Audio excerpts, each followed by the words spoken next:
Bu Tati, saat ini pemerintah berupaya untuk melengkapi atau menyempurnakan kurikulum 2013 menjadi kurikulum merdeka. Nah, itu sebetulnya apa yang melatar belakangi sehingga kurikulum merdeka itu harus dilaksanakan? Ya, eh, kurikulum yang baik itu kan kurikulum yang sesuai dengan zamannya. Gitu. Jadi, apakah kita akan tetap mengajar anak-anak kita saat ini sama dengan 10 tahun yang lalu? Apakah kita akan berubah? Nah, ketika kita lihat anak-anak didik kita itu kan mereka kita persiapkan untuk bersaing paling tidak dengan dirinya, dengan sekitar 10 atau 20 tahun yang akan datang.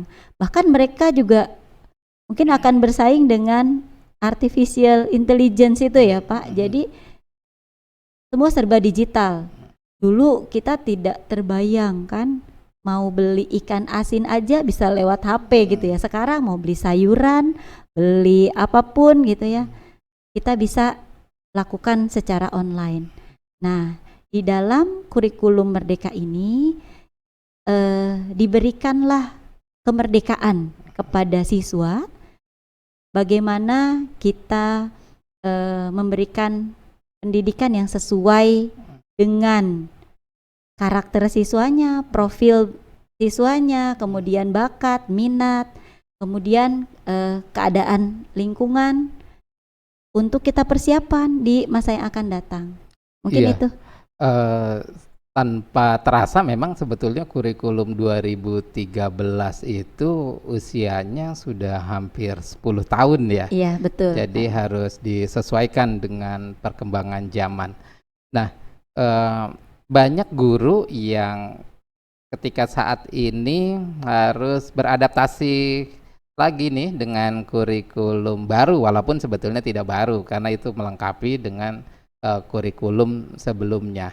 Nah, sebetulnya yang menjadi karakter utama dalam kurikulum merdeka itu apa, Bu Tati? Ya, di kurikulum merdeka ini kita berfokus pada profil pelajar Pancasila, Pak. Kemudian dari profil pelajar Pancasila itu bagaimana kita membuat proyek penguatan di profil pelajar Pancasila itu, gitu. Lalu di dalam pembelajaran bagaimana kita memfasilitasi anak-anak dengan kebutuhannya yang berbeda, ya, dengan pembelajaran berdiferensiasi itu. Jadi pembelajaran yang disesuaikan dengan karakteristik, dengan bakat, minat, kebutuhan dan kesiapan siswanya. Itu. Iya. Dan kabarnya kurikulum merdeka itu lebih fleksibel ya dalam penerapannya. Iya, betul Pak. Jadi lebih fleksibel, lebih sederhana. Itu kenapa? Karena kalau di kurikulum 2013 kita sudah diberikan KD itu yang di Permendikbud nomor 37 tahun 2018 itu sudah ditentukan kan dari pemerintah itu bahwa misalnya kelas 7 pelajaran pendidikan agama KD 3.1 4.1 sampai 3. Berapa tuh Pak? 11 misalnya 4.11 gitu. Nah, di kurikulum merdeka ini kita diberikan capaian pembelajaran tuh Pak, sebendel tuh. Jadi sudah tidak ada lagi tuh 1.1 ya KDKI ya, itu KD, ya. Hilang. Iya, jadi CP namanya. Jadi CP. Apa ya, tuh CP? Capaian pembelajaran. Nah, capaian pembelajaran itu diberikan satu bendel ya, satu paragraf itu. Nah, disitulah yang akan nanti dikelola oleh satuan pendidikan untuk menentukan tujuan-tujuan pembelajarannya. Jadi CP itu dalam satu fase. Nah, kelas 7, 8, dan 9 itu ada di satu fase. fase D namanya. Jadi CP itu selama 3 tahun silahkan dikelola oleh sekolah, di breakdown menjadi tujuan-tujuan pembelajaran, lalu disusun, diatur mana yang untuk kelas 7, mana yang untuk kelas 8, mana yang untuk kelas 9. Nah, itu yang disebut alur tujuan pembelajaran atau ATP. Nah, disitulah yang disebut fleksibelnya dan merdekanya gitu. Jadi merdekanya ada di pengaturan-pengaturan itu. Jika dulu kita per tahun itu atau per minggu ya kita jam pelajaran per minggu sekian, per tahun sekian. Saat ini justru otoritas sekolah itu dan kesepakatan guru yang bisa mengatur itu semua. Iya, betul. Tapi untuk struktur kurikulum ya, untuk jumlah jam itu sudah diatur dari pusat. Jadi dari sekolah itu hanya mengelola CP itu menjadi TP dan menyusunnya di dalam ATP untuk dibagi per kelas tadi, mau kelas 7, kelas 8 atau kelas 9. Nah, sambil alokasikan waktu untuk proyek, Pak. Proyek penguatan profil pelajar Pancasila. Itu di luar dari intrakurikuler. Ya, jadi ada alokasinya tersendiri gitu. Ya. Ada ini yang salah satu hal baru ya sebetulnya yang dikenal guru dalam kurikulum Merdeka. Hal-hal apa lagi yang kira-kira berubah nih? Yang tidak ada di kurikulum 2013 lalu kemudian ada dalam kurikulum Merdeka, karena kabarnya mata pelajaran PPKN itu menjadi pendidikan Pancasila, gitu salah satunya ya. Iya, betul Pak. Di kurikulum Merdeka itu mata pelajarannya menjadi pendidikan Pancasila. Namun pendidikan kewarganegaraan itu masuk ada di dalamnya, gitu. Kemudian yang berbeda lagi, tadinya mata pelajaran informatika itu kan pilihan. Nah, di kurikulum Merdeka ini mata pelajaran informatika itu masuk ke intrakurikuler. Jadi ada gitu. Informatika dulu dia informatika itu identik dengan TIK ya. Iya, TIK informatika. Dan sebetulnya ini memang luar biasa ini, karena kita ketahui ya informatika dengan TIK itu dua hal yang berbeda sebetulnya. Informatika lebih dalam lagi penguasaannya atau seperti apa? Ya, kalau yang saya pahami untuk informatika itu bagaimana anak nanti belajar untuk baik itu mendapatkan informasi ataupun mengelola informasi gitu ya Pak. Sementara kalau TIK sendiri mungkin di program-program komputernya gitu. Jadi kalau di informatika sendiri bagaimana proses cara penyampaian mengoperasikan informasinya, cara mengoperasikan Word, cara mengoperasikan Excel. Itu mah di TIK ya kayaknya. Di TIK. Sedangkan di informatika lebih nanti akan ada analisis data, ada programming dan ada sistem jaringan ya. Berarti memang anak kita itu sedang disiapkan untuk maju beberapa langkah dalam kurikulum Merdeka. Nah, ini sebetulnya memang menarik kurikulum Merdeka. Struktur kurikulum juga antara kurikulum 2013 dengan kurikulum Merdeka ada sedikit istilah baru ya. Ada yang kurikulum itu jadi ada intrakurikuler dan ada berbasis proyek. Nah, ini seperti apa nih? Ada intrakurikuler, ada berbasis kokurikuler, ada kokurikuler juga gitu ya. Ini bagaimana penjelasannya? Iya. Jadi di struktur kurikulum Merdeka itu Pak, sebenarnya mata pelajaran hampir sama dengan yang kemarin kurikulum 2013 ya. Hanya ada bedanya itu di kurikulum Merdeka dialokasikan waktu untuk proyek. Nah, jadi kegiatan pembelajaran di kelas ya, mata pelajaran itu disebutnya kan intrakurikuler. Intrakurikuler. Di dalamnya ada pembelajaran profil pelajar Pancasila, maksudnya dimasukkan ya, disisipkan. Nah, jadi kegiatan KBM kita yang rutin kita lakukan Iya. secara reguler Iya. itu disebutnya Nah, intrakurikuler. sementara untuk penguatan profil pelajar Pancasilanya itu ada proyeknya.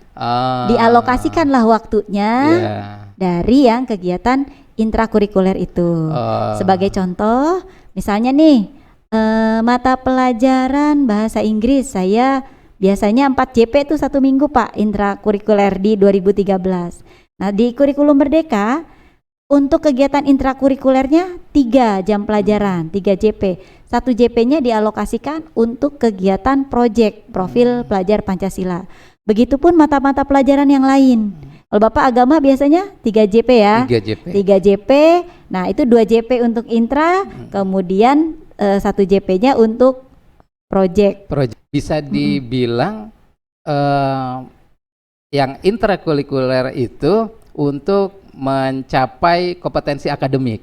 Ya, sementara yang basisnya proyek itu untuk pembentukan karakter. Iya, betul sekali. Nah, tapi proyek ini tidak terikat oleh mata pelajaran, Pak. Misalnya, walaupun dialokasikan dari mata pelajaran bahasa Inggris, itu proyeknya tidak terikat dengan mata pelajaran bahasa Inggris. Pendekatannya bukan lagi mata pelajaran. Bukan, itu tersendiri. Ada tema tersendiri untuk proyek penguatan profil pelajar Pancasila. Karena sasarannya karakter. Karena sasarannya karakter. Kompetensi akademik. Betul, iya itu. Iya. Dan jadi nanti guru-guru itu tidak perlu kaget ketika jam struktur belajar ya, jam pembelajaran itu sebetulnya bukan dikurangi ya. Yeah. Seperti nanti akan pendidikan agama 2 jam, pendidikan Pancasila 2 jam, bahasa Indonesia 5 jam, matematika 4 jam, IPA 4 jam, IPS 3 jam, bahasa Inggris 3 jam, PJOK 2 jam, informatika 2 jam, seni dan prakarya 2 jam, muatan lokal 2 jam. Itu untuk pembelajaran reguler intrakurikuler. Sedangkan dari jam itu semua sebetulnya ada 1 jam yang disiapkan untuk proyek penguatan profil pelajar Pancasila. Dari semua mapel itu berdasarkan Kemendikbudristek nomor 56 tentang pedoman pelaksanaan kurikulum Merdeka ini, hanya mata pelajaran mulok saja Pak yang tidak dialokasikan untuk proyek penguatan profil pelajar Pancasila. Tapi jika gurunya ingin membuat proyek, silakan dia di kegiatan intrakurikuler gitu. Atau di dalam kegiatan intrakurikuler guru mau melaksanakan pembelajaran yang dengan model project based learning misalnya, itu masih tetap diperbolehkan, silakan. Nah, proyek penguatan profil pelajar Pancasila itu di luar, dia ada tema tersendiri gitu. Nah, untuk yang project based learning itu silahkan per mapel sendiri, boleh, atau bisa berkolaborasi Pak. Iya, misalnya nih mata pelajaran bahasa Inggris bisa berkolaborasi dengan IPA gitu. Dalam pelajaran IPA ada proses pembuatan tape misalnya. Nah, itu penyampaiannya pakai bahasa Inggris. Nah, kan itu bisa ya. Jadi ada 2 penilaian dia. Sedang di bahasa Inggris sendiri kan ada procedure text. Nah, cara buat tape dia menyampaikannya pakai bahasa Inggris, tapi prosesnya dinilai oleh guru IPA gitu. Berarti ke depan guru-guru harus sudah siap untuk kolaborasi. Betul, kan anak juga dipersiapkan kolaborasi, masa gurunya mau sendiri-sendiri. Iya, berarti harus terbiasa kolaborasi ya. Dan memang nanti itu pembagian waktu atau pelaksanaan pembelajaran yang berbasis proyeknya itu diserahkan langsung. Nah, ini kayaknya bentuk kemerdekaan lainnya ya. Betul. Manajemen berbasis sekolah ya. Nah, diserahkan kepada sekolah masing-masing. Jadi sekolah bisa menentukan kapan waktunya, kemudian proyek apa yang akan dipilih ya, karena kan sudah disediakan tuh tema-temanya Pak. Nah, itu boleh dipilih, sesuaikan dengan ketersediaan SDM juga, kemudian lingkungan sekolah juga gitu, siswanya juga. Gitu. Iya, Ya, ada 7 tema ya. 7 tema. 7 itu tema yang bisa dipilih bisa dipilih. dan itu minimal Ya, 3 kali atau gimana maksudnya? iya, bisa 2 sampai 3 kali Dalam dalam 1 tahun. 1 Iya. tahun. Iya. 7 tema itu ya gaya hidup berkelanjutan. Ya, kewirausahaan, Eh, suara demokrasi gitu.